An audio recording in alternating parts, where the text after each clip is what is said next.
This is Fam Electric Ghost, and we are live on our Twitch, Facebook, and YouTube channels with Leonardo, the space pianist. This is the first time we've had him on the show, and we're glad to have you. Hello, Phantom, and hello, everybody. So you are a pianist, a composer, and an aerospace engineer. We'll probably talk more about the music than that, unless you want to talk about that. So you want to. One of your things in your write-up is you want to play the first piano concert on Mars, which is probably could happen in the next 30 years. Yes, I'm targeting 20. So it's pretty cool. We're just trying to get back.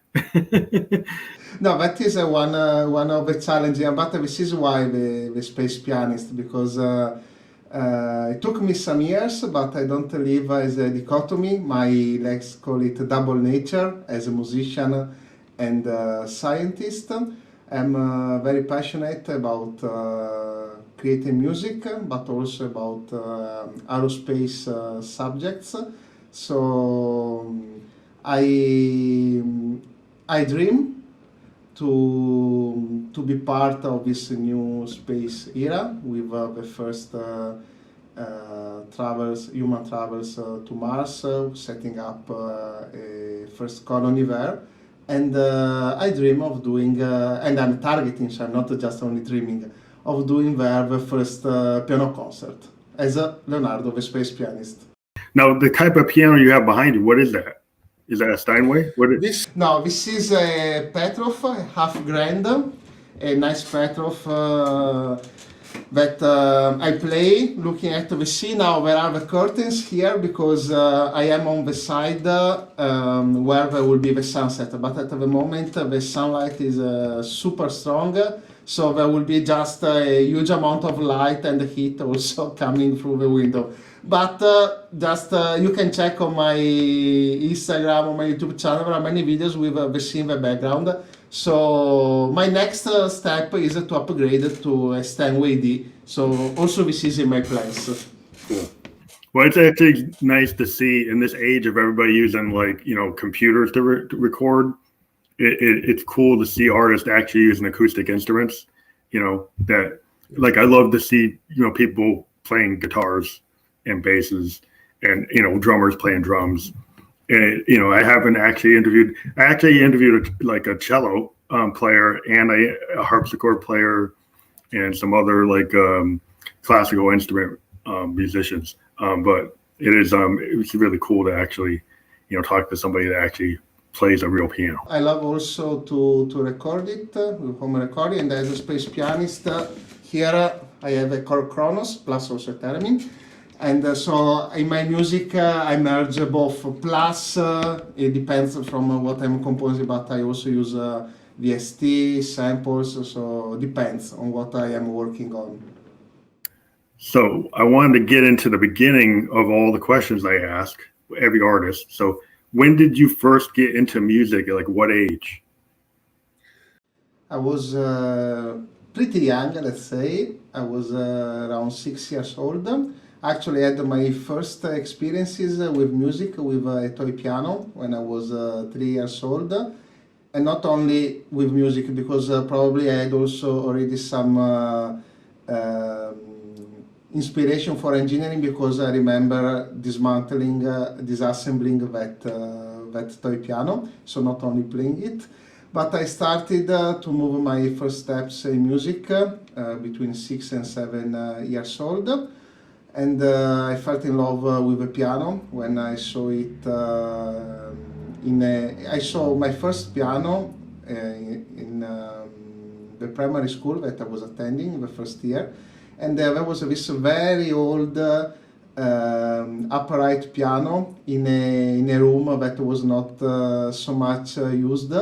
And when I discovered it there, I fell in love. So after, also thanks to my family that supported the first steps, I started to study piano.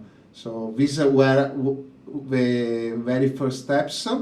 And after I started, let's say, seriously to study music, from when I was around 12, 13 years old, and after that I never stopped to do it every day and enjoying it a lot.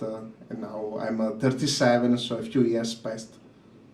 So when you first started, did you start with classical? Were you trained as a classical pianist? Yes, yes. My background is as a classical pianist. I started with classical music, and I also in Italy attended the music conservatory, so I got my degree in piano. So a big part of my background, of my roots, is in classical music. When did you try to start? When did you start to integrate like rock and popular music into your style? Because you've taken like the classical background, but you've integrated it with the guitars, and as a space pianist, it seems like you brought in like progressive rock. That is a long process that happened during the years, but just to talking about the first steps, I discovered Queen when I was 9 years old, and Yeah, that's a good example. and I was listening to like Innuendo. I heard the voice of Freddie Mercury. Was what? So it was like an epiphany for me. And later, in parallel with classical music, I discovered Joe Satriani, the music of Joe Satriani, Steve Vai, also Robert Miles, that when I was in middle school gave me the first inspiration for more, let's say, to be more on the electronic side of music. So I remember I had a very old and entry level Technics synthesizer, but call it a synth is a little bit an overreach, but it was a very good instrument to have, because I was able to start to see the first synthesized instruments, splitting voices, doing some basic stuff that later I developed more when I discovered Dream Theater and Jordan Rudess. That was another epiphany along my path along music. And during the years, I also studied for some years compositions and contemporary music composition. So all of these influences helped to become what the musician that I am nowadays. So here was Seed, which is part of the last EP that I published, Island, and is not the only type of music that I do, which means I'm always in this big dome, to keep that image of what I call contemporary space music. But on my Spotify, for example, there are different type of compositions, and you can listen to also different type of influences. When did you decide? You learn piano, you learn classical music. A lot of times, people that learn piano, they go and they play in an orchestra and they play Beethoven and Bach and Chopin, and they don't write their own music. So that is a very kind of big difference. Usually between like a pop star and a classical musician, they tend to stay in the lane of, I'm only going to play like classical music. What made you want to write your music in more of a pop way, that you were not just going to do Beethoven and Bach, that you were actually going to write? So I think that first of all, music industry and music scenario is changing a lot in these years. Also, in a natural way, I try to see things without strict boundaries. And if we think basically playing Beethoven, Brahms, Schubert as a pianist in public is basically doing covers. So, and at at the time of, for example, list with his concerts, of course, the level of music performed, but also let's go relatively more recently to Stravinsky or Ligeti. I mean, the level of music, of course, is much higher, in my opinion, in complexity and depth than pop music.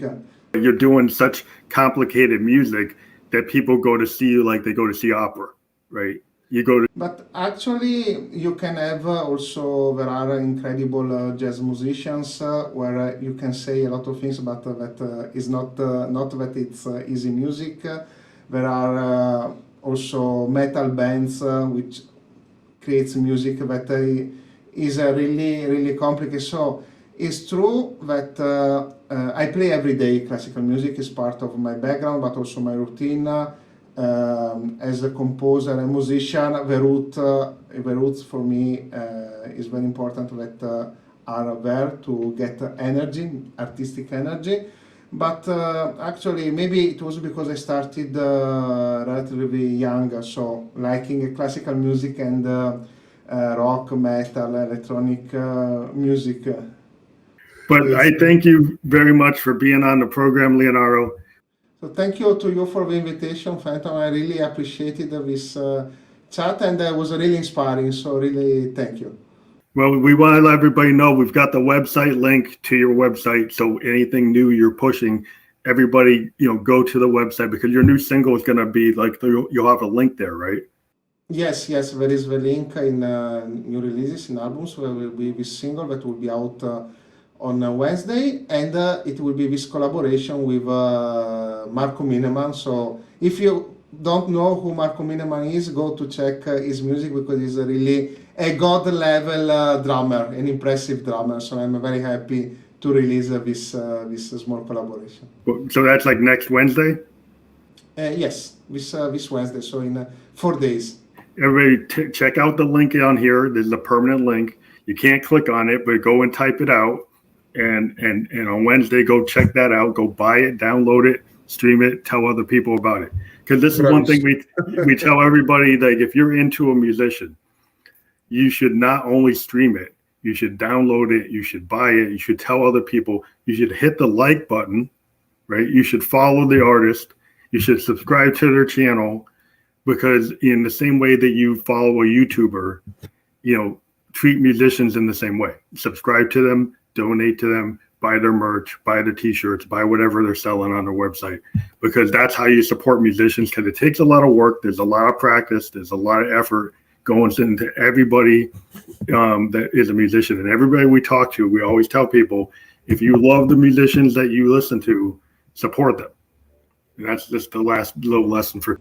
Totally agree. Thank you very much. Good. Thank you very much for being on, and we'll hope to talk to you again. It was great. Thank you very much. Thank you very much. Have a good day.